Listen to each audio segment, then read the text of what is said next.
Alright, hello everyone. Today we're going to be doing another video on Apex once again. Today we're going to be doing another review for another season. Today's video is going to be on Season 10. This season started on August 3rd, 2021 and ended November 2nd, 2021. So yeah, for this season, we're in the double digits now, which is pretty damn cool. It was called Emergence this season, and it added 𝗙𝗂, as well as the new Rampage weapon. We also got the World's Edge map update as well, which I think was probably single-handedly the best map update that we probably have gotten in a while, in my opinion. Kings Canyon was also in map rotation, which is probably a bad thing, but also Olympus was in map rotation, so this was the first time that we actually got 3 maps in the map rotation at the same time. So the theme was insects and animals. Very bad battle pass from what I can remember. The skins were terrible. But we did get a Volt reaction skin, reactive skin. I do believe that it was a very bad skin though. So maybe it wasn't that great of a fucking season, maybe. I don't know. Anyway, events, Evolution and Monsters Within. So we only got 2 events, same with last season as well. Yeah, I mean, it's like kind of like the average, really. Some seasons we get 1, some seasons we get like 5. So, you know, it's kind of like 2 or 3 is the average. But anyway, we get ranked arenas in this season as well as the boosted loader hop up for the Hemlock and the Wingman, which is still in the game today. So that's definitely very, very good.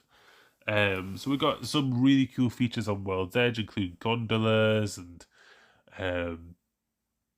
some new POIs as well. So honestly, I think it's a really good map update. I think that's something I'm going to definitely bring up when we watch the trailers or after we watch the trailers, because I personally really like the map updates. But we got the Evolution and the Monsters Within events, and also a Recolor Vault sale as well, which I think is a little bit interesting. I can't really remember what the hell that was about, but we're going to watch the trailers right now, and I'm going to give my thoughts after we watch them. Where are they? Here we are, Metamorphosis, the story trailer. This. It has been seen. A woman will rise, bearing the mark of the moth.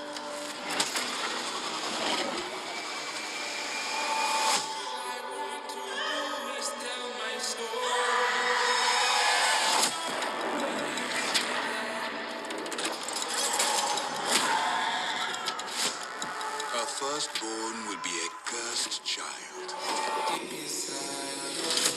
His eyes drawing us all to the flame. Refuse the child's gaze, or be undone. One glance will reduce a mountain to dust. A king to a beggar. And an ocean to a desert.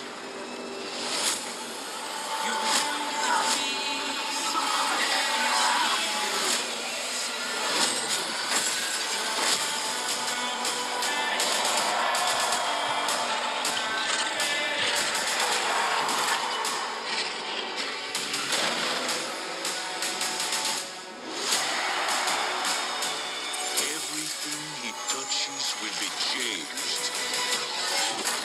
This, it cannot be unseen.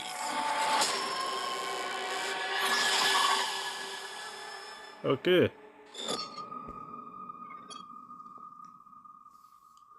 So, in my opinion, 𝗙𝗂 is really cool. I remember when 𝗙𝗂 was first released, I was like, damn, this character is fucking cool. And you'll really see it in the launch trailer. I feel like the launch trailer, would I say it's the best trailer that they've done launch trailer-wise? It might be up there, to be honest. I think when I think of launch trailers, I definitely think of, like, you know, the Season 3 trailer, like the Season 5 trailer, Season 4 trailer, definitely Season 4 trailer. It's definitely up there with Season 4. I would say the Season 10 one, the launch one. But when I look at the stories from the Outlands one, I'm like, This character literally is just like, okay, he's shunned by his people, and then he's just joined the games. It doesn't really make sense, and there's definitely a massive like area of his story that's like just missing. And for stories from the Outlands to just be like only telling you like 20% of his potential story, it doesn't make sense. And like that's something that we're gonna probably see quite a lot, in fact, because like this doesn't just happen with 𝗙𝗂. Like this happens quite a few times. That was a minute-long trailer for 𝗙𝗂. And like people would wait. I remember people would wait all day for trailers to come out, wait a 2-minute countdown as well before the trailer, and then the trailer is a minute long and it just shows here's the character and he falls down a set of buildings and then punches someone. That's the new character, guys. Like, what? It doesn't make sense, and I think this is a major critique of mine for like future characters. I know it's only a few select trailers. Like I would say Rampart is the same, but at least with Rampart, like they did actually build some character development with her and her story, and also Big Sister as well. We still don't know who that is. Which was my initial critique, is that we still don't know who that is, and obviously the storyline takes forever to develop with characters. But at least with that trailer, we got that. With this, we get no connection to anyone else. We just get 𝗙𝗂, and no one knows who he is. He has absolutely no connection to anyone. He is literally just an outcast, and he got added into the game, and no one knows why. That's the thing.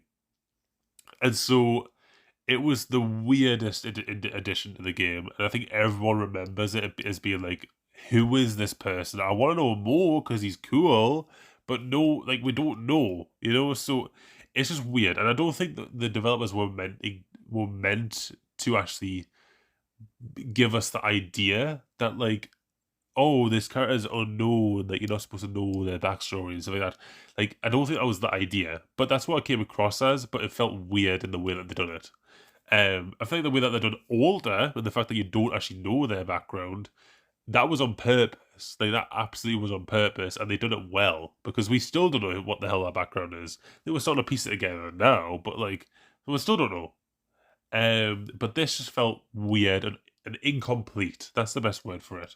But yeah, let's move on to the next trailer, because I think I gave most of my thoughts right there, and I think I gave some thoughts about the launch trailer as well. So let's just watch this right now.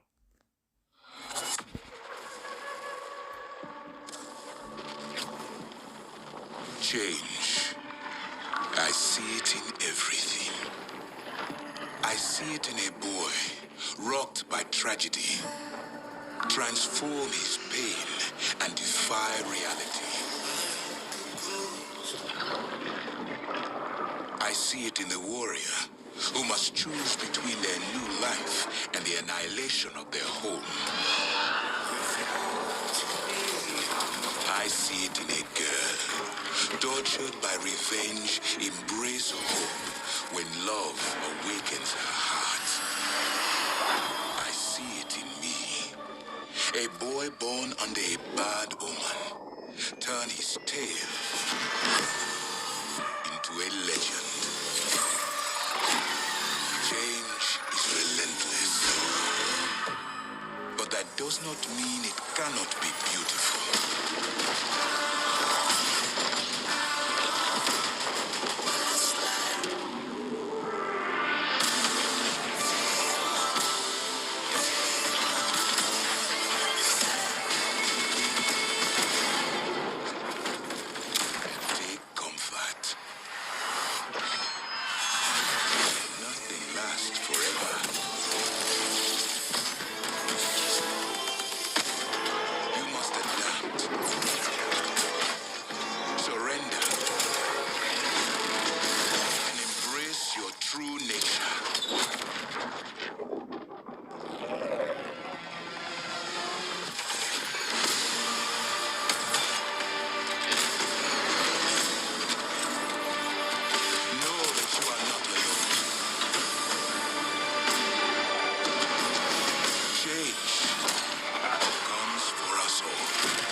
This chaos has purpose.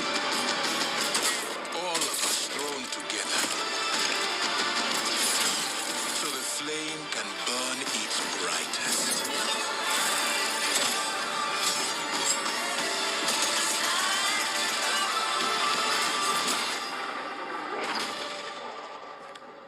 Change. Fight it and fall. Accept it and rise above.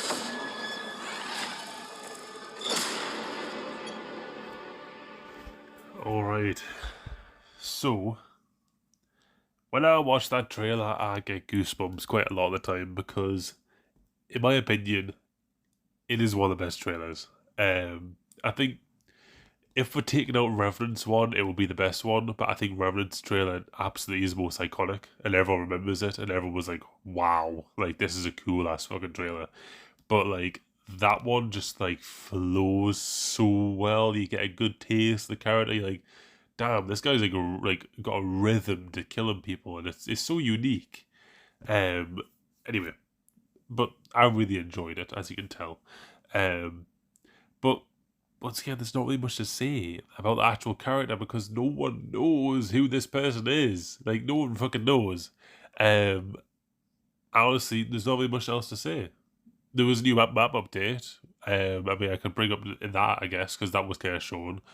The gondolas, great feature, especially how the train was absolutely demolished in Season 4, so they made up for themselves, the developer team, by actually adding some type of moving feature to the map, even though they are still somewhat stationary in the same way because they only operate in one single direction. I would have way preferred the train back, but you know, that's a different thing anyway. But apart from that, 2 good points of interest. However, they did take out 𝗦𝘂𝗯𝘀𝗰𝗍𝗀 Factory. I really like 𝗦𝘂𝗯𝗀𝗀𝗁 Factory. But I also do like, is it climate? No, it's not Climatizer. It is 𝗏𝗂𝘁𝗂𝗏. That's it. I remembered it now. I do also like me 𝗏𝗂𝘁𝗂𝗏 as well. So it's like a you lose some, you win some type of thing. So, but overall, I think the map update was actually a really positive one because they actually started to repair a little bit of what was broken in Fragment. So I'd say that is a good positive, I would say. Let's move on to the next one.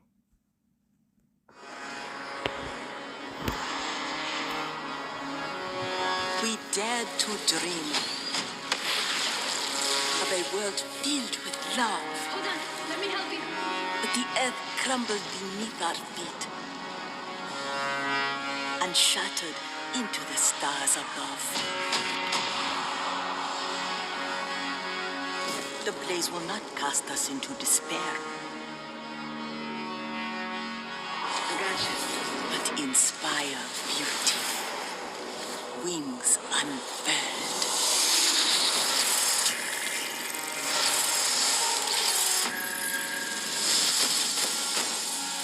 Have you said your goodbyes? I'm gonna kill you today.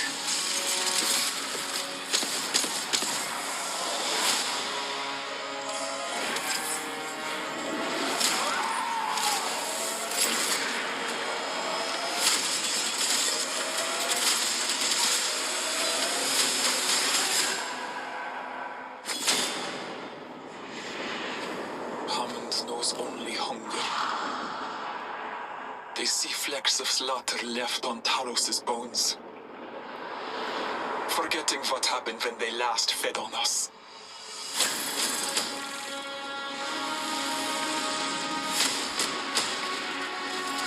Be right with you, dears. Coming in hot. I come to win. Ring the party.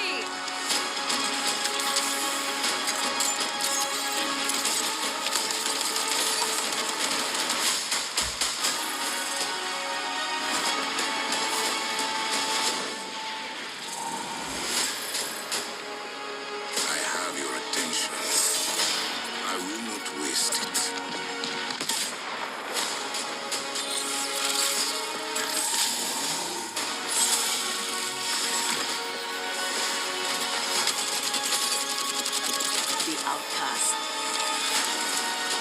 others watching.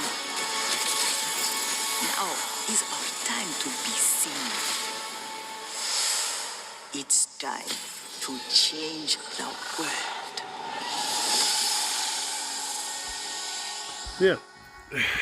Another trailer that I feel is pretty decent, honestly. Honestly quite forgettable though, at the same time though, in the same breath. Because I feel like of all the trailers, it doesn't really add much to the game. Like, it's already, like, we already get the information that there's, like, so yeah, we already know there's a map update from the launch trailer. There's not really much else, to be honest. I think the only thing is really the rampage. Fucking hell, voice crack. The only thing is really the rampage, but that also was shown in the launch trailer as well. So it's kind of just like putting its flair on the gameplay a little bit, and maybe that's not what we need. You know, we might not always need the gameplay trailer to echo what the launch trailer says. We need the launch trailer to be like, "Hi guys, this is the launch trailer. This is the new season. Like, this is what you need to see," type of thing. The gameplay trailer is like, "Yeah, this is the gameplay. These are the gameplay elements. These are the characters that have been buffed. These are the characters that are now nerfed." Like, that's what I think a gameplay trailer means, you know? The gameplay features, you know? And it kind of just does exactly what the launch trailer does. So that's why there's not really much to say right now after watching that, because it is forgettable. You kind of just forget that it happens because you've already seen it before. So let's just watch the 𝗦𝘂𝗰𝗶𝗹𝘀 and the Battle Pass trailer, and if there's anything else I can really bring out of it, I mean, abilities-wise, I can bring it out of that afterwards, then I'll do that.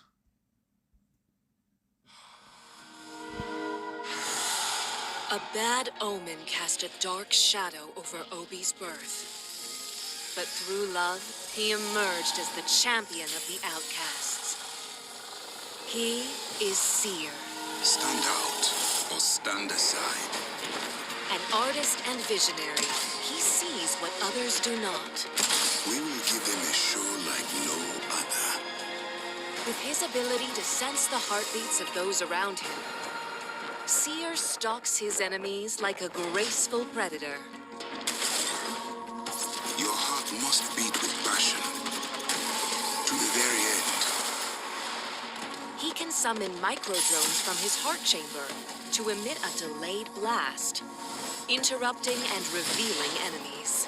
I do my best work with a captive audience.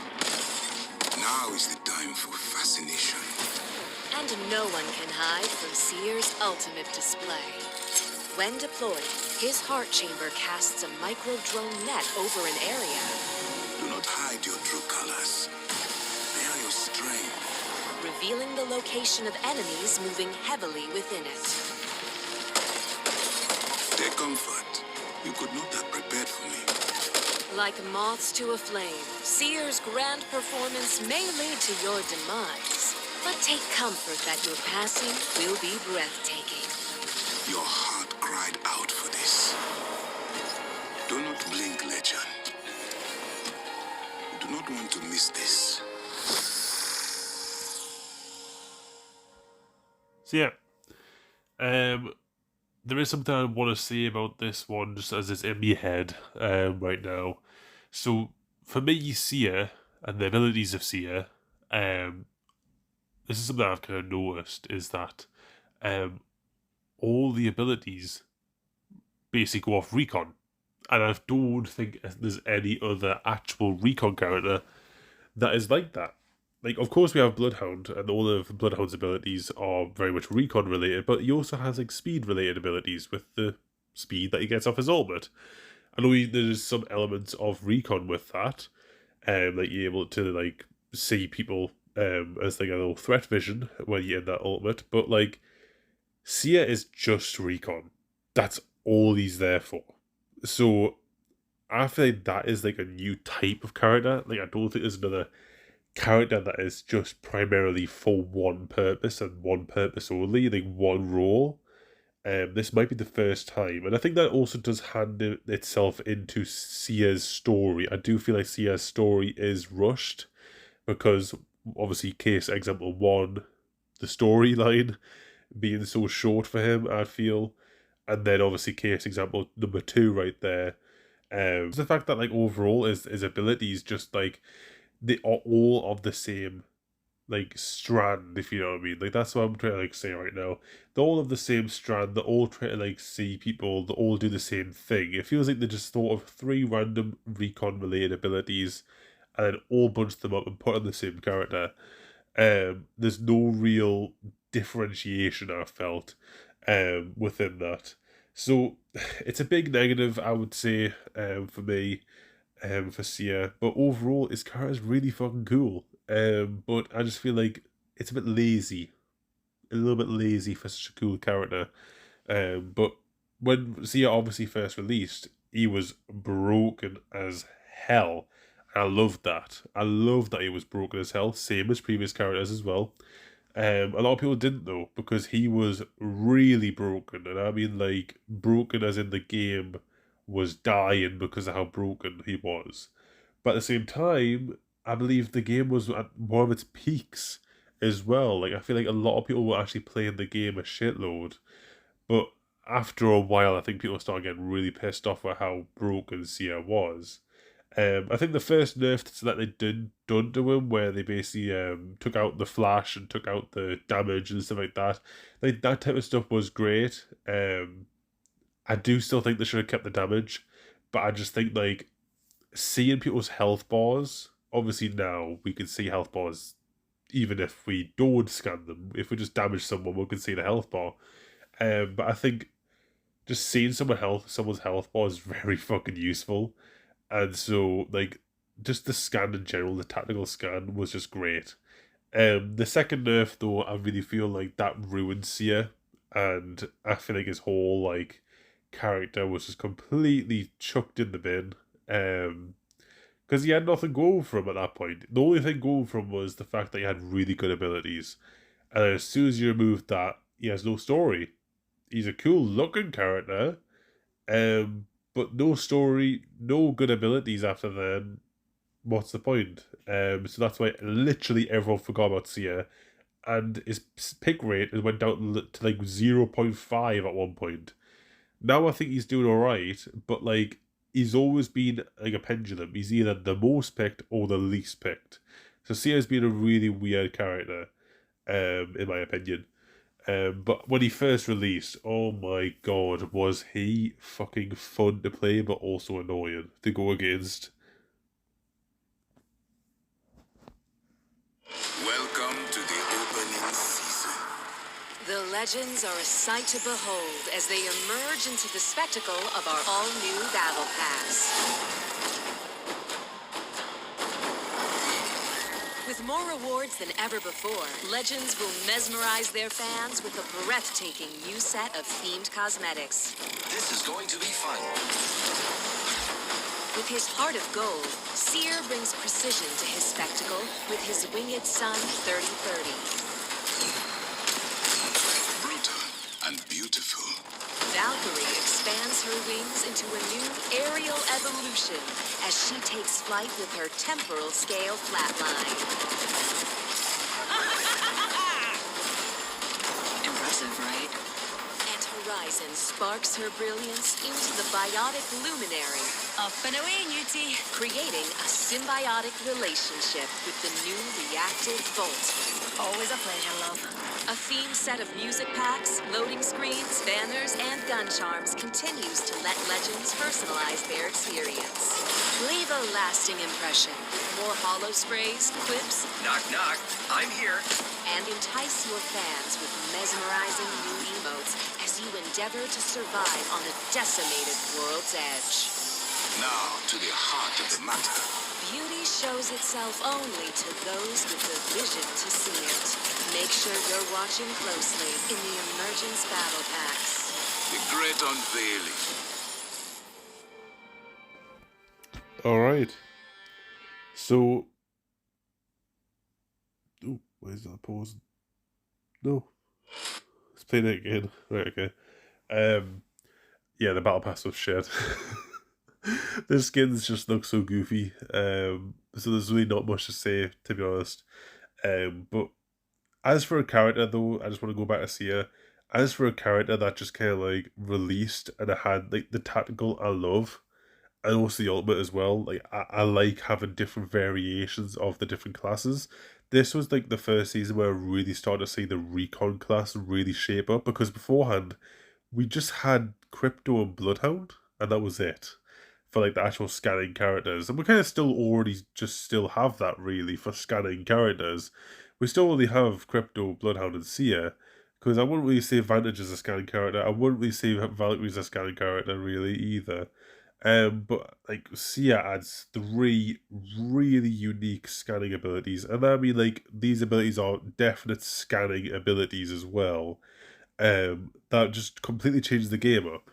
And like scanning has always been a difficult thing to balance as well. That's why Sia's always went either to the top of the charts or to the bottom, because his whole kit relies on it. So yeah, I feel like it's been a bit of a weird season, and I think overall, if I were to rank this season somewhere, I would put it on probably the same kind of pedestal as. Would it be about the same as season 5 or better? I would say a little bit. I would say about the same as season 5. I would say I'll give it about 8 or so. I would say about 8. I would give this season, because it's good. Don't get us wrong. They did a great map update. The character was amazing, OP, everything, but the story was lacking a lot with this character. The Rampage was absolutely amazing. It's one of my favorite guns as well. So that is obviously a great thing as well. But when we compare it to the previous season, which was season 9, that added arenas and Valkyrie and the Bocek. So if we're comparing it to that one, I feel like this one is just slightly worse. I do feel like they needed to get the little, like the timing a little bit better between them nerfing Sia, and also I think the second nerf of Sia in the season as well was too much. So I feel like just the timings and also the nerfs themselves was just a little bit bad. But I would love to hear what you guys think. I would say it's about an 8 this season. But yeah, let me know what you guys think, and I'll see you guys in the next one. Bye for now.